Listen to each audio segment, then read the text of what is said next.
살아서 역사하시는 주님께 오늘도 찬양과 감사와 영광을 돌리나이다. 새로운 대제사장을 저희들에게 주셔서 중재하여 주시고 죄를 용서하여 주셔서 영원한 속죄를 이루어 주심을 감사하나이다. 오늘도 주님 홀로 영광받아 주시옵소서. 증거하는 자라 듣는 자가 하나 되는 귀하고 복된 시간 되게 도와주시옵시며, 우리의 입은 마스크로 덮여 있을지라도 그러나 우리의 영으로 하나님을 찬양하며 경배하며 마음껏 소리치기를 원하나이다. 영광 홀로 받아 주시옵소서. 거룩하신 예수 그리스도 이름으로 기도드립니다. 아멘. 새 대제사장의 중재와 죄의 용서를 통한 구원에 대해서 살펴보기를 원합니다. 4장 14절 말씀부터 5장 14절까지는 하나님의 아들 예수 그리스도의 대제사장 직무 관련 말씀입니다. 본문은 히브리서에서 가장 중요한 신학 중의 하나인 바로 예수 그리스도 대제사장 되심에 대한 그 직능에 대한 관련 말씀인 것을 볼 수가 있으며, 이 새로운 대제사장의 중재와 죄의 용서를 통해서 바로 인류에게 구원의 길이 열렸다는 사실입니다. 3장 1절에서 6절 말씀에는 유대인들이 가장 위대하게 생각했던 모세와 예수 그리스도를 비교를 함으로써 유사성과 그리고 예수 그리스도의 우월성에 대해서 논증했습니다. 둘 다 하나님의 집에 충성했지만 그러나 하나님의 아들이라는 점에서 예수 그리스도의 우월성을 비교할 수조차 없는 그 우월성을 강조했습니다. 그런데 이제 5장에서는 바로 초대 대제사장이 있습니다. 그 사람이 바로 아론입니다. 아론과 예수 그리스도의 유사한 점과 그리고 다른 점, 예수 그리스도의 우월성에 대해서 말씀하고 있습니다. 1절에서 5절 말씀에는 아론의 대제사장직에 대해서 말씀하고 있습니다. 자, 이스라엘 백성 가운데서 선택되는 인간 제사장은 성소에서 하나님을 섬기도록 구별된 사람입니다. 하나님께 백성의 죄를 속죄하는 중보자였습니다. 그런 점에서 아론과 예수 그리스도는 동일하다는 사실을 볼 수가 없습니다. 왜냐하면 제사장의 속죄 행위가 없으면, 속죄 제사가 없으면 죄의 용서가 없기 때문입니다. 번제를 드리는데 자신이 동물을 가지고 와서 그 동물 머리에 본인이 안수하고 자신의 죄가 동물에게 전가되고 동물은 바로 토막 나서 번제단에 올려져서 완전히 전소되는 것입니다. 그렇게 함으로써 동물이 대신 죽음으로써 희생함으로써 인간의 죄를 대신해서 죽는 것이 바로 속죄 제사입니다. 그래서 구약시대나 신약시대에 동일하게 제사장의 속죄 제사가 없으면 용서가 없다라는 사실을 볼 수가 있습니다. 그러나 신약시대에 오면서 우리는 더 이상 제사를 드리지 않습니다. 그런데 어떻게 우리는 죄 용서를 받고 영원한 구원에 들어갈 수가 있는가? 바로 예수 그리스도가 한 번의 속죄 제사를 십자가에서 드렸기 때문에 우리는 항상 매해 속죄 제사를 드릴 필요가 없는 것입니다. 자, 예물과 속죄하는 제사를 제사장이 드렸습니다. 대제사장마다 사람 가운데서 취한 자이므로 하나님께 속한 일에 사람을 위하여 예물과 속죄하는 제사를 드리게 하나니, 인간의 속성을 그대로 간직한 사람 가운데서 선택해서 그가 바로 예물과 속죄 제사의 직임을 감당하게 됩니다. 바로 하나님께 나오는 사람은 하나님께서 직접 선택한 사람임을 볼 수가 있고, 신약시대 저와 여러분은 제사장으로서 하나님께 지금 나와 있는 것입니다. 내가 드리는 제사를 통해서 여러분이 구원받는 것이 아니라 내가 하나님께 제사하고 그리고 여러분도 하나님께 제사하고 그 제사를 통해서 각자 제사장으로서 하나님께 지금 나아가고 있는 것입니다. 그래서 어떤 제사장의 제사는 실패할 수도 있고 하나님께 드려질 수 없는 경우도 있고, 그리고 어떤 제사장의 제사는 하나님께 드려졌을 때 그것은 바로 가인과 아벨의 제사와 같습니다. 아벨의 제사는 연납하셨고 가인의 제사는 연납지 못했습니다. 그 차이가 있는 것입니다. 그래서 저와 여러분은 각자 하나님 앞에 제사장으로서 이 시간에 주님 앞에 있는 것입니다. 자, 1절입니다. 대제사장마다 사람 가운데서 취한 자이므로 하나님께 속한 일에 사람을 위하여 예물과 속죄하는 제사를 드리게 하나니. 예, 바로 인간의 속성 그대로 간직한 사람이 선택돼서 예물과 속죄 제사의 직임을 감당하게 하는 것입니다. 자, 이 예물과 속죄하는 제사는요 8월 10일입니다. 대속죄일과 관련된 것입니다. 대제사장은 1년에 한 차례씩 자신을 포함한 백성들의 죄를 속죄하는 제사를 주님께 여호와께 드렸습니다. 자, 예물은 무엇일까요? 이 예물은 하나님께 드리는 바로 감사제 일종인 소제라고 합니다. 곡물로 드리는 것입니다. 밀가루, 감람류, 유향, 무교병을 드렸습니다. 속죄하는 제사는요 반드시 동물로 드려야 했습니다. 동물로 태워서 드리는 번제를 말하는 것입니다. 제물을 태워 드림으로 하나님께서 받으시고 이스라엘 백성은 속죄함을 받았습니다. 그래서 제가 농담 삼아 전에 그런 말을 한 적이 있습니다. 하나님께서는 바베큐 냄새를 좋아하신다고. 그리고 제가 섬기던 교회 앞에 고깃집이 있었는데 그 태우는 그 냄새가 제가 있는 방에까지 냄새가 많이 났어요. 그래서 그 향이 참 좋다고 했더니 어떤 분이 저를 데려다가 고기를 사준 적이 있어요. 꼭 기억하시기 바랍니다. 여러분 기억하시라고 말씀드리는 것입니다. 하나님께서는 바베큐를 좋아하시는 것이 아니고 바베큐의 그 향을 좋아하신다. 그런데 우리가 바베큐가 되어야 되는데 나 대신 예수 그리스도가 바베큐가 되셨다. 죽임 당하셨다. 번제물로 희생되셨다. 예, 번제단에 올려지는 것은 토막을 쳐서 태워서 드리는 것이 이것을 번제라고 합니다. 제사의 종류고요. 제사의 방법이죠.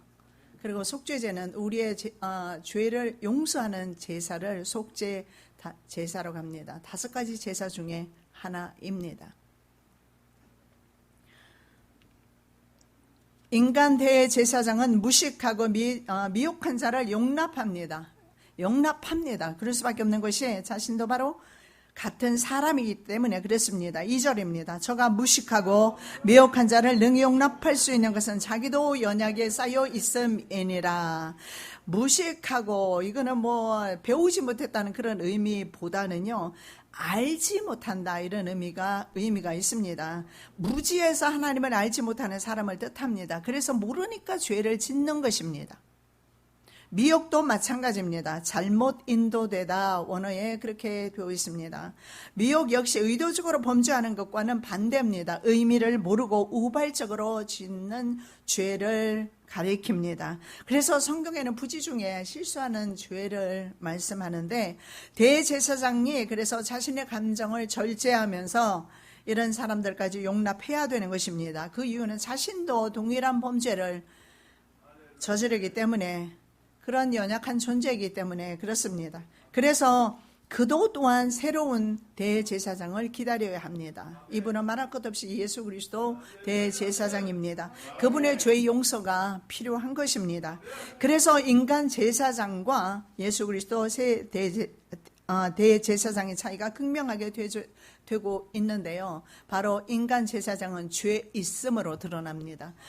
그러나 하나님의 아들 예수 그리스도 대제사장은 죄 없음입니다. 그래서 우리는 월등하게 우월한 제사장의 제사를 통해서 용서받은 사람들입니다.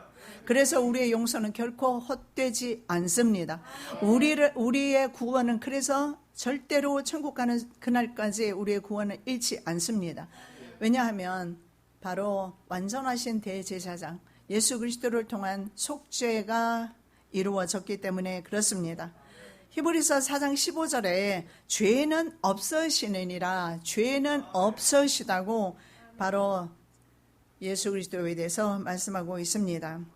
우리는 죄에 있는 제사장이 아닌 죄 없는 대제사장, 자신의 몸으로 드린 제사로 다시 살게 된 그런 사람입니다.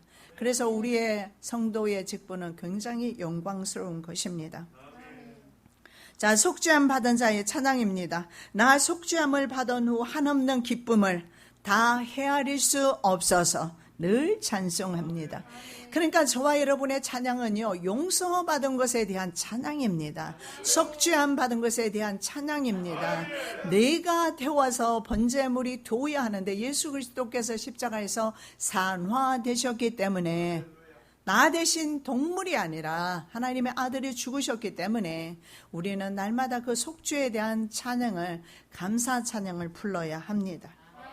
나 속죄함을 받은 후 내 마음이 새로워 주 뜻을 준행하면서 주의 길을 버리네. 나 속죄 받은 후 주를 찬미하겠네. 나 속죄 받은 후 주의 이름 찬미하겠네. 속죄 받은 사람은 하나님의 이름을 찬미하는 사람인 것을 볼 수가 있습니다. 제사장은 말입니다. 도덕적으로 흠이 없어야 합니다. 그리고 특히 대제사장은 한 명입니다. 다른 제사장, 일반 제사장들보다도 더 엄격하게 성경의 말씀에 보면 법이 적용이 됩니다. 그럼에도 불구하고 대제사장 역시 죄를 지을 수밖에 없습니다. 그래서 속죄할 수 있는 길을 마련해 두신 것입니다. 인간 제사장은 백성을 위한 중보 전에 자신과 자신의 직계 가족을 위해서 먼저 속죄제를 드렸던 것입니다. 이러므로 백성을 위하여 속죄제를 드림과 같이 또한 자기를 위하여 드리는 것이 마땅하니라. 예, 그렇습니다. 인간 제사장은 허물이 있고 죄가 있고 죽을 수밖에 없는 존재입니다. 그래서 자신을 위해서도 속죄하는 제사를 드리는 것입니다. 오늘 저와 여러분이 바로 주님 앞에 속죄하는 제사를 드리고 있는 것입니다. 그러면 이 시간에 인간을 잡아야 될까요? 아니면 동물을 잡아야 할까요? 제3성전이 세워지면서 이스라엘 백성들은, 유대인들은 다시 제사 의식을 부활시키려 합니다. 그럴 필요가 없음에도 불구하고, 그렇지 않으면 우리도 동물을 잡거나 나를 잡거나 둘 중에 하나 잡아서 하나님께 드렸을 때 용서가 이루어집니다. 그런데 우리는 그렇게 하지 않습니다. 그저 점잖하게 앉아서 그냥 주님 앞에 예배 드릴 수도 있어요. 그러나 이 시간에 우리의 심령이 주께 메인바 되었을 때 우리는 주님 앞에 번제물로 드려지는 것이며, 우리 안에 성령이 친히 예배를 드려 주실 때에 그 성령의 도우심으로 우리는 내 몸을 산제사로 주님께 드리는 것입니다. 그래서 이렇게 연약한 그릇임에도 불구하고 인간 제사장이 존귀하다라고 말씀하고 있습니다. 그 이유는 단 하나입니다. 주님이 부르셨기 때문에, 주님께서 그를 임명하셨고 그를 선택하셨기 때문에 그렇습니다. 이 종교는 아무나 스스로 취하지 못하고 오직 아론과 같이 하나님의 부르심을 입은 살아야 할 것이니라. 그래서 구약시대 대제사장이나 제사장이 선출될 때 그들은 어떻게 했을까요? 사람이 투표했을까요? 그러지 않았습니다. 집안이나 출생 신분이나 아니면 그 사람의 성품을 보았겠습니까? 보지 않았습니다. 하나님께서 선택하셨습니다. 하나님이 지명하셨어요. 그래서 하나님께서 하나님의 제사장으로, 하나님과 인간 사이의 중재자로, 죄를 속죄하는 중보자로 세우셨기 때문에 그 직분은 정말 존귀한 것입니다. 그래서 하나님이 직접 임명하셨습니다. 아론이 지명됐습니다. 그 직분은 세습되어서 갔습니다. 자, 부르심 없이 오늘날에 많은 수많은 종들이 하나님의 종의 사명을 감당하느라 가는 사람을 많이 본 적이 있습니다. 소명감이 없습니다. 하나님의 부르심을 경험한 적이 없습니다. 그래서 하나님께서 직접 지명하시고 부르시고 선택하신, 하지 않은 상태로 주의 길을 갈 때 괴로움이 많습니다. 왜냐하면 자기 힘으로 가야 되기 때문에 그렇습니다. 저의 경우는요, 미국에서 저는 안수를 받았습니다. ECA라는 Evangelical Church of Alliance입니다. 복음주의 교회 연합이라는 곳에서 미국 목사님들을 통해서 제가 안수를 받았어요. 그런데요, 사실은 그 전에 한 15년 전쯤에 제가 한 30세쯤이었을까요? 하여간 정확하지는 않는데 제가 금식 끝나고 그때 정말 목숨을 다해서 전도할 때였습니다. 아침부터 저녁까지 전도할 때였습니다. 하루에 100명씩 전도했던, 그래서 교회로 초청했던 그 기간이었습니다. 제가 하나님 앞에 기도를 할 때 하늘에서 손이 내려오는 것을 저는 기도 중에 환상 가운데 보았습니다. 이런 영적인 것을 부인한다면 전 할 말은 없습니다만은, 제 그동안의 30여 년의 삶을 돌아보면 하나님이 이끌지 않으셨으면 저는 이 자리에 없습니다. 아마 세상 길로 갔거나 나의 방식대로 지금 살아가고 있을 것입니다.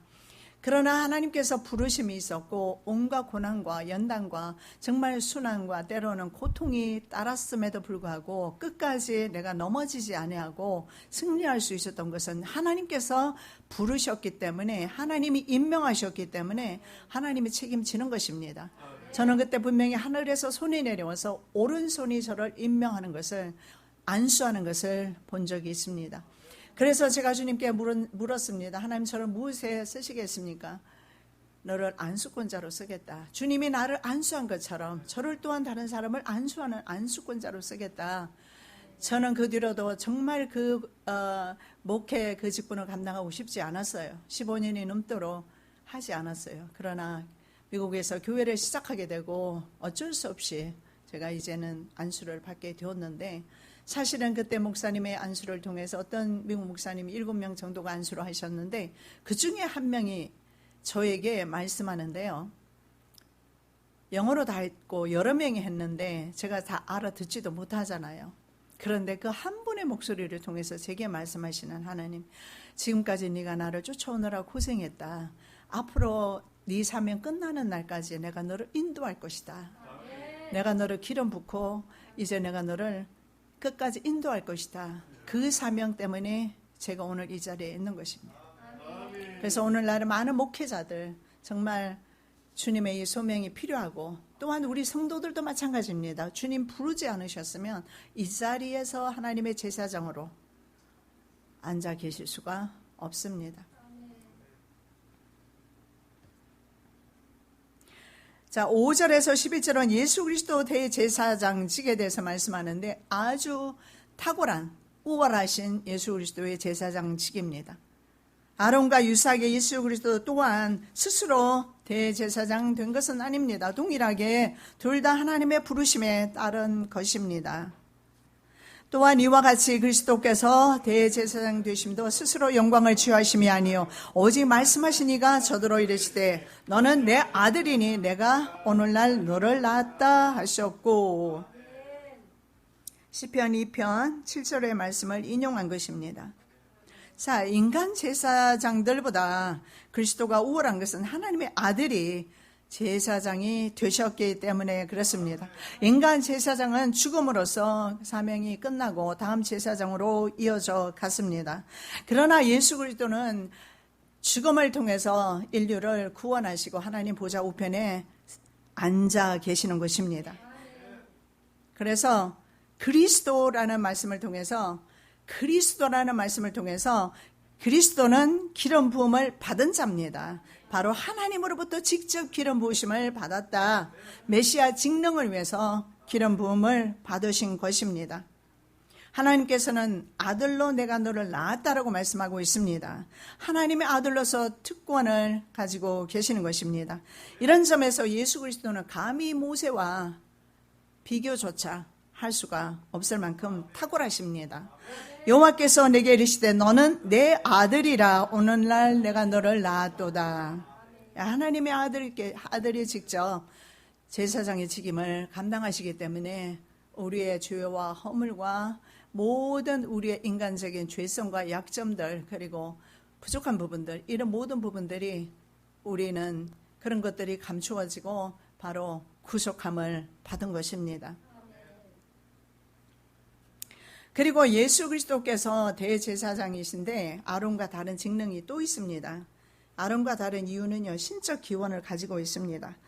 또한 이와 같이 다른데 말씀하시되 내가 영원히 멜기세덱의 반차를 줬는 제사장이라 하셨으니, 하나님께 멜기세덱의 반차를 쫓는 대제사장이라 칭하심을 받았느니라. 6절과 10절에 그렇게 말씀을 합니다. 멜기세덱의 반차를 쫓는 제사장이다. 예수님은 율법 아래의 아론 제사장 계보인 레위기 제사장의 뒤를 따르지 않는다라는 말씀을 하고 있어요. 멜기세덱의 반차를 쫓는다. 그럼 멜기세덱의 자손으로 왔느냐? 그건 아닙니다. 물론 멜기세덱과 동일한 제사장의 직능을 감당하는 것입니다. 바로 하나님의 약속의 말씀을 따른 대제사장, 은혜의 대제사장 직능입니다. 여호와는 맹세하고 변치 아니하시리라. 이러시기를 너는 멜기세덱의 반차를 쫓아 영원한 제사장이라 하셨도다. 역시 시편의 말씀을 인용해서 말씀하고 있는 것입니다. 멜기세덱은 그럼 누굴까요? 자, 멜기세덱은 성경에서 살렘 왕이라고 했습니다. 그는 이름하여 평화의 왕입니다. 살렘은 평화라는 뜻입니다. 예루살렘이 평화의 도시입니다. 자, 살렘 왕은 평강의 왕인 것을 알 수가 있고, 누가복음 2장 말씀에 보면 예수께서 이 땅에 평강주로 오셨다. 여러분은 어떻습니까? 지난주에 여러분의 심령이 평강하셨습니까? 아마 평강하지 못했을 수도 있어요. 이번 주에 또 평안이 없어지면 이 말을 꼭 기억하시고 평강의 왕이 심령 가운데 오시기를 원하신다는 사실을 믿으시기 바랍니다. 그 왕께서 이미 오셨고 우리가 영접하기만 하면 내 안에 그리스도가 주시는 평안으로 희열과 기쁨이 넘쳐나게 될 것입니다. 세상에서 여러분 추구하는 것으로는 절대 기쁨을, 정말 심령 속에서 솟아나는 그 기쁨 경험할 수 없습니다. 우리가 가짐으로써 가지는 기쁨은 일시적인 것이고, 새로운 것이 나타나면 또 새로운 것을 우리는 취함으로써 또 만족을 얻지만, 그러나 이 모든 것은 다 썩어질 피조물이라는 사실을 기억하시기 바랍니다. 자, 하나님의 제사장이라고 멜기세덱에 대해서 말씀합니다. 그래서 멜기세덱은 아비도 없고 어미도 없고 시작한 날도 없고 생명의 끝도 없다. 히브리서 7장 3절에서 그렇게 말씀합니다. 자, 예수 그리스도는 또 어떠하실까요? 예수님의 존재 역시 시작과 끝이 없다. 나는 알파와 오메가요. 시작과 끝이라고 말씀하시지만, 그러나 실제로 예수님이 언제 시작되었는가? 피조물이 아니라는 사실입니다. 요한 사도가 그 존재를 증거합니다. 아브라함이 나기 전부터 내가 있느니라 말씀하시죠. 아브라함보다 먼저 존재하셨던 분입니다. 이제도 계시고 전에도 계시고 장차 오실 자다. 옛날에도 계셨고 지금도 계시고 미래에도 계시고, 그분을 영원하신 그분은 왕이십니다. 그래서 살렘 왕인 멜기세덱은 바로 하나님이신 것을 볼 수가 있습니다. 자, 멜기세덱은 아브라함에게 나타나셨어요. 롯을 되찾아 왔을 때 아브라함에게 떡과 포도주를 주었습니다. 여러분, 인생 공급자는 하나님이시지 세상에서 구하지 않으시기 바랍니다. 바로 떡과 포도주를 주었는데, 떡과 포도주는 어떤 의미인지 여러분 알고 있습니다. 성만찬 하셨을 때 예수께서 떡과 포도주로 하셨고, 떡과 포도주는 자신의 몸과 피라고 말씀하셨어요. 멜기세덱은 아브라함에게 영생을 주신 겁니다. 영생을 주신 겁니다. 멜기세덱은 아브라함에게 영원한 생명을 주신 겁니다. 그래서 아브라함은 멜기세덱에게 뭘 드렸습니까? 10의 1조를 드렸습니다. 10의 1조를 패하고자 하는 일들이 있는데 그러지 마십시오. 성경 말씀 있으면 있는 그대로 우리는 믿고 가면 되는 것입니다. 있는 것을 없다고 부인하는 것은 불순종의 죄입니다. 11조를 10의 1조로 그에게 드렸더라. 특이하잖아요. 야곱이 밧단 아람으로 향해서 갈 때에, 메소포타미아 지역입니다. 그쪽으로 갈 때, 가나안에서 그쪽으로 갈 때에 이렇게 약속하죠. 하나님께서 나를 다시 아비 집으로 돌아오게 해주신다면 이곳은 베델은 하나님의 성전이 될 것이고 나는 하나님 앞에 10의 1조를 드리겠습니다 라고 약속을 하고 어디로 갔죠? 세겜으로 갔습니다. 그래서 환난을 당했을 때 너는 다시 베델로 돌아가라. 그래서 베델로 돌아가게 됩니다.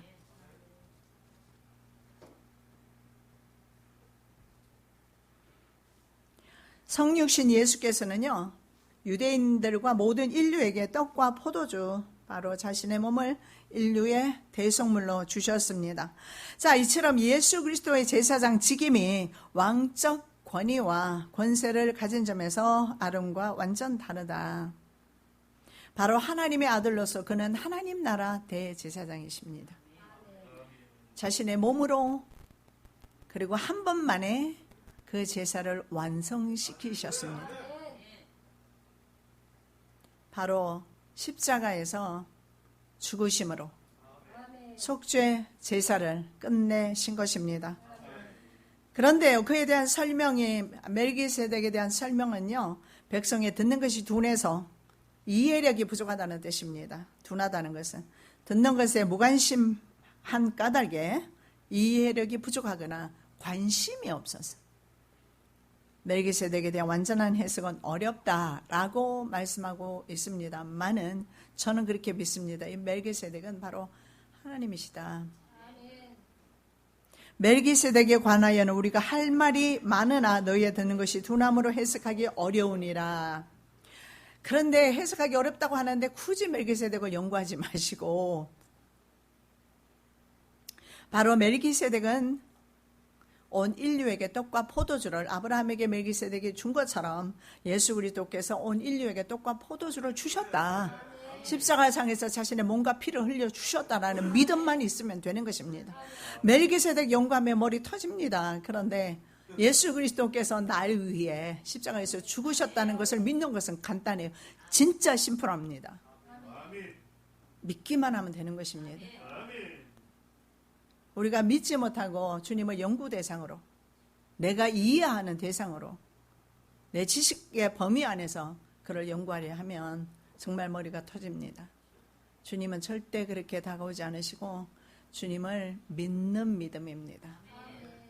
그리고 보지 않고 믿는 믿음이 큰 믿음이라고 말씀하셨고, 여러분은 보지 못했어도 믿고 이 자리에 계시기 때문에 여러분은 큰 믿음을 가지고 이미 계신 것입니다. 하나님의 아들 대제사장의 직임은 바로 인간이 되는 낮아지심과 부활과 함께 하나님 보좌에 앉으시는 승귀됨을 통해서 바로 신적 대제사장 직무를 감당하셨다. 그분은 바로 하나님으로서 제사장이 되셨다라는 것입니다.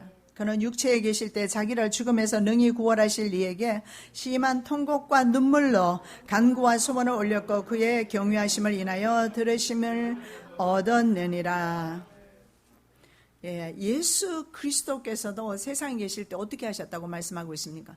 심한 통곡과 눈물로 자신의 간구하는 소원을 하나님께 드렸다. 제사장의 직임입니다. 눈물로 드렸습니다. 십자가상에서 드렸습니다. 그는 근본적으로 하나님과 본체이지만 동등하게 하나님과 동등하다고 생각지 않으시고 바로 자신을 비웠습니다. 그리고 종의 형체를 가져서 세상에 와서 사람들과 같이 되었다. 사람의 모양으로 나타나서 자신을 낮추고 십자가 죽기까지 복종하셨다라고 빌립보서에서 말씀하고 계십니다. 빌립보 2장 9절에서 11절은 하나님께서 그를 지극히 높여서 모든 이름 위에 뛰어난 이름을 주셨다. 그래서 모세나 아론이나 비교할 수가 없어요. 천사들까지도 비교할 수가 없어요. 여러분, 예수라는 이름이 아름답습니다. 여러분, 예수라는 이름은요 기적이 따릅니다. 예수 이름으로 여러분 부르짖고 예수 이름으로 간구하고 예수 이름 가지고 세상을 승리하는 것입니다. 예수 이름으로 죽음의 권세에서 노임받고 예수 이름으로 질병에서 노임받고 모든 각종 문제와 질병과 재정 문제에서 노임받습니다. 예수 이름을 잡지 않아서 그래요. 예수 이름 자체의 능력이 있어요. 왜냐하면 그분은 제사장으로서 우리의 죄를 모두 용서하셨기 때문입니다. 죄가 있는 동안에 이사야 59장에 너하고 나사의 죄악의 담이 가리워 있어서 내가 너의 기도를 듣지 않는다라고 말씀하고 계십니다. 이 죄악을 무너뜨릴 수 있는 것은 나는 할 수 없습니다. 인간은 할 수 없어요. 오직 대제사장으로 오신 예수 그리스도를 통해서 이 죄악의 담을 무너뜨려 주셨어요. 그래서 예수의 이름에 능력이 있고, 하나님은 아들을 그렇게 무참하게 죽이셨는데, 죽으실 때까지 참으셨는데 예수 이름 외에는 아무것도 듣지 않으신다는 사실 믿으시기 바랍니다. 예수의 이름을 높이셨어요. 부활하신 예수 이름은 그래서 높임을 받으신 것입니다. 나사렛 예수로 유대인들이 경멸하던 예수 이름 아니란 말입니다. 하나님의 아들로 하나님 보좌 우편에 지금은 계십니다. 그래서 그 이름에 능력이 있고 그 이름에 바로 십자가의 효력이 있는 것입니다. 여러분 시인하시기 바랍니다. 그저 여러분의 입술에서 예수가 자주 나오면 여러분 믿음으로 성공하고 계시고 믿음으로 순종하고 계시는 거예요. 근데 여러분의 이름에서는 계속 돈 이야기 나오고 사람 이야기 나오고 욕심 이런 것들 나오면 아직도 주님은 멀리 계시는 거예요. 우리 입술 가운데 예수를 시인하는, 날마다 예수를 시인하는. 제가 어제 어떤 집사님들과 함께 하면서 보니까 자녀들이 계속 전화를 해요. 인내심이 대단하시더라고. 계속 엄마. 우리는 이제 예수를 그렇게 찾아야 돼요. 예수님. 이제 그 자녀들도 엄마가 너무 찾지 말고 엄마는 사역을 해야 돼. 엄마 그만 찾고. 저는 전화가 자녀들이 어떤 때는 너무 자주 올 때가 있는데 그럴 때는 그만하라고 말해요. 어떤 때 있잖아요. 말씀을 하나님이 주실 때가 있어요. 그러면은 막 그냥 그 말씀에 집중을 하는데 전화해가지고 쓸데없는 전화하거나. 그래서 방금 통화했는데 또 전화와. 그러면 방해 많이 받죠. 여러분 기도할 때, 주님 앞에 드릴 때 여러분 다 전화 받아가면서 하십니까? 그러지 마십시오. 하나님을 만으로 여기지 마십시오. 기도하는 시간, 말씀 보는 시간 딱 구별하셔야 돼요. 전화 딱 그냥 꺼놓고 하셔야 됩니다. 주님과 독대해야지. 어떻게 주님은, 우리 하나님은요 하나밖에 없는 아들을 보내서 완전 그 아들을 십자가에서 전소될 때까지 참으셨고 다 주셨는데 우리는 왜 이렇게 맨날 시간도 아니면 물질도 아니면 모든 것을 주님 앞에 다 드리지를 못하는 겁니까? 부분적으로만 드리는 거예요.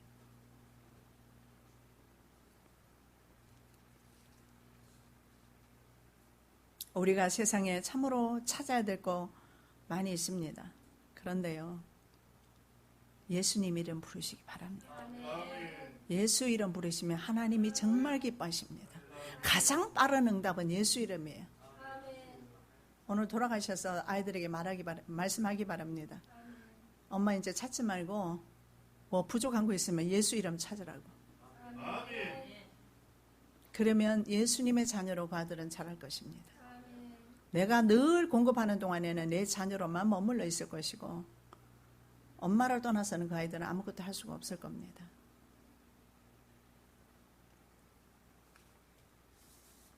자, 예수님의 낮아지심의 사역은요, 육체로 계시는 동안 인간 제사장이 백성의 죄를 위해서 선물과 희생제물을 하나님께 드린 것처럼 예수 대제사장도 백성의 속죄를 위해서 심한 통곡과 눈물로 하나님께 간구했습니다. 소원의 기도 제사를 하나님께 드렸습니다. 이스라엘 백성을 바라보면서 얼마나 눈물로 기도하셨습니까? 죽었던 나사로를 보면서 주님은 참으로 눈물로 그 죽은 나사로를 바라봤습니다. 여러분, 나사로만을 위해서 주님의 눈물을 흘렸겠습니까? 나사로의 죽음을 통해서 인류의 죽음과 우리의 죽음을 주님은 바라보고 계시는 거예요.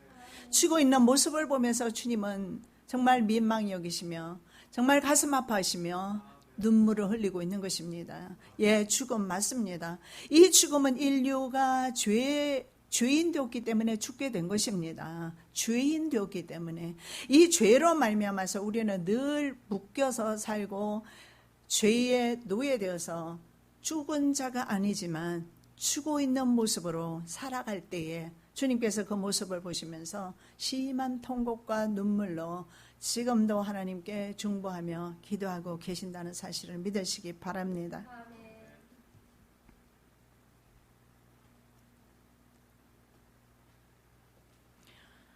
하나님을 향한 그의 경외함이 하나님께 들으심이 되었다라고 말씀을 합니다. 아론 계통의 제사장의 제사를 하나님께서 항상 받으신 것 아니다는 사실을 기억하시기 바랍니다. 그들이 하나님께서 말씀하신 대로 그 법을 따라서 순종하지 못했을 때 제사를 드리다가 죽어서 나왔을 때도 있다. 그래서 제사장이 지성소에 들어갈 때는요, 방울 소리가 났어야 합니다. 옷에 방울과 석류가 달려 있었어요. 그래서 그 소리가 날 때 그건 복음의 소리고 생명의 소리고 살아있다는 소리입니다. 근데 소리가 없어요. 그는 자신의 죄로 죽은 것입니다. 그런 몸에 묶여있는 그 끈을 통해서 다른 사람은 지성소에 들어갈 수가 없기 때문에 끌어내야 했습니다. 그러나 예수님께서 십자가에서 달려 돌아가실 때 성소와 지성소를 막아있던 휘장이 위아래로 찢어지면서 우리는 담대하게 우리 모두 하나님께로 나가는 것이고, 우리는 지금 하나님께 제사를 드리고 있는 것이며 우리 또한 제사를 잘못 드릴 수도 있다라는 것입니다. 바로 인간 제사장은 이렇게 제사를 잘못 드릴 때도 있었습니다. 그러나 예수님의 기도는 받아들여졌습니다. 살아계실 때 드렸던 눈물과 통곡의 그 기도를 받아들여졌습니다. 그래서 우리가 예수의 이름으로 구원받습니다.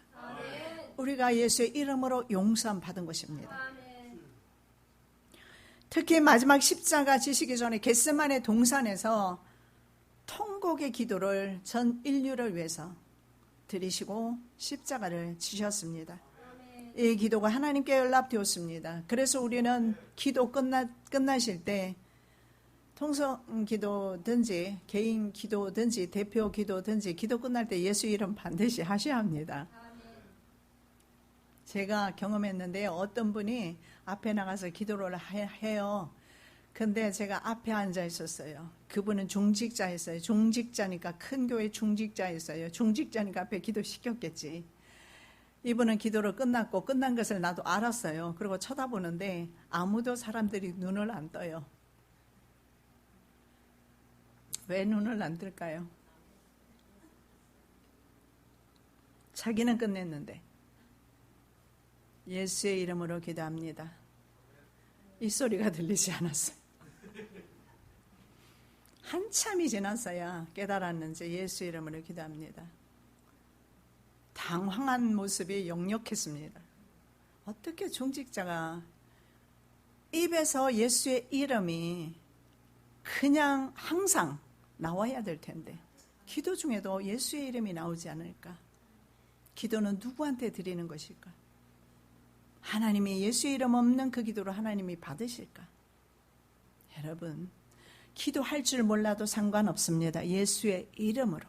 예수님, 나 도와주세요. 예수님, 나 살려주세요. 예수님, 사랑합니다. 예수님, 나를 좀 봐주세요. 예수님이면 돼요. 화려한 언어구사 필요 없습니다. 화려한 문장형 필요 없습니다. 예수만 계시면 되는 것입니다. 왜냐하면 이미 예수께서 겟세마네 동산에서 땀방울이 핏방울이 변하는 것처럼 그렇게 피가 되는, 피를 흘리는 듯한 그런 기도를 하나님께 드렸습니다. 생각해 보십시오. 인간의 육신의 몸을 입고 오셨습니다. 하나님이시지만. 그러면 인간이 당하는 고통 그대로 다 느끼십니다. 조금 있으면 십자가에 달리시는데, 채찍질 당하시는데, 그리고 자신이 그 십자가를 치지 않으면 인류의 구원은 없다고 하나님이 말씀하셨고, 할 수 있으면 이 잔이 지나가기를 원하지만, 그러나 내 뜻이 아닌 하나님의 뜻이 이루어지기를 원합니다. 기도하시는 그 심정을 한번 생각해 보시기 바랍니다. 그래서 주님께서 그렇게 피를 흘리기까지 기도를 하셨기 때문에 우리는 예수 이름만 부르기만 하면 되는 것입니다. 아들이지만 자발적으로 순환과 희생적 죽음으로 순종하셨습니다. 결과 인류에게 구원의 길이 열린 것입니다. 자발적입니다. 누구든지 그를 믿고 따르면 영원한 구원을 얻게 되는 것입니다. 그가 아들이시라도 그 받으신 고난으로 순종함을 배워서 온전하게 되었은즉 자기를 순종하는 모든 자에게 영원한 구원의 근원이 되시고, 여러분, 예수님은 하나님의 아들이지만 받으신 고난으로 순종을 배우셨다 했는데, 이 배우다 어근 파드를 보면 받다 이런 뜻입니다. 고난을 통해서 순종하게 된 것은 물론 아닙니다. 그 말의 의미가 아니라 하나님의 뜻을 할 수 있거든 지나가기를 원합니다. 그러나 주님의 뜻이 내게서 이루어지기를 원합니다. 순종입니다. 순종하는 과정 가운데서 십자가 고난이 있었던 것입니다. 주님은 이 땅 후에 다시 말씀드리면 처음부터 순종하시기 위해서 오셨고, 그 순종은 십자가 고난으로 나타나신 것입니다. 9절입니다. 온전하게 되었은즉 자기를 순종하는 모든 자에게 영원한 구원의 근원이 되시고, 여러분, 고난으로 예수께서 온전하게 되신 것 아닙니다. 고난을 받는 대제사장 직능과 관련된 말씀입니다. 예수 그리스도께서 예를 들어서 십자가를 지지 않기로 결정을 하셨습니다. 하나님, 나 이거 도저히 못 지겠어요. 그런 일이 있었으면 어떻게 될까요? 예수님이 만일에 십자가를 안 지셨다면요, 인류는 진짜 소망이 없습니다. 그런데 예수께서는요, 십자가를 지셨어요.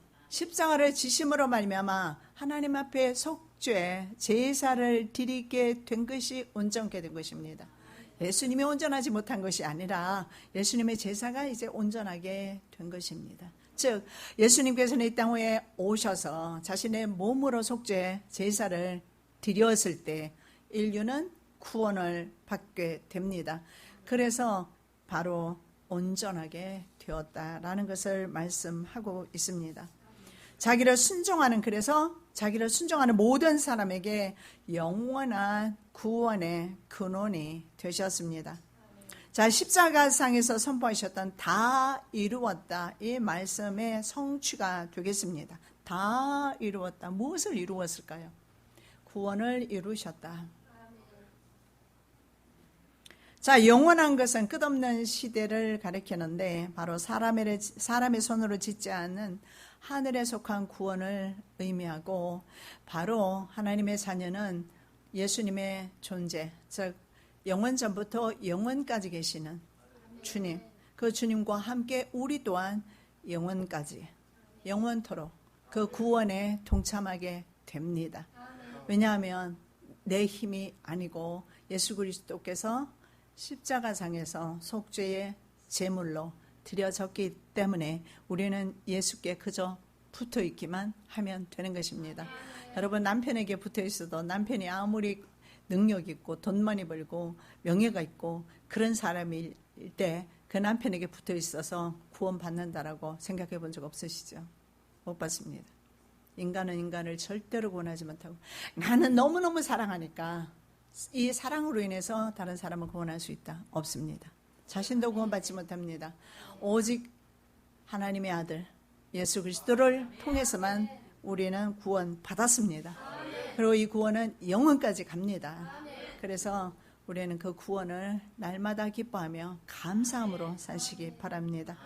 살아서 역사하시는 주님 감사합니다. 새로운 대제사장 예수 그리스도의 중재와 제 용서를 통해서 우리에게 영원한 속죄를 이루시고 영원한 나라 허락해 주심을 감사하나이다. 언제나 예수 그리스도를 찬양하며 증거하는 삶을 살게 하여 주시옵소서. 거룩하신 예수 그리스도 이름으로 기도드립니다. 아멘.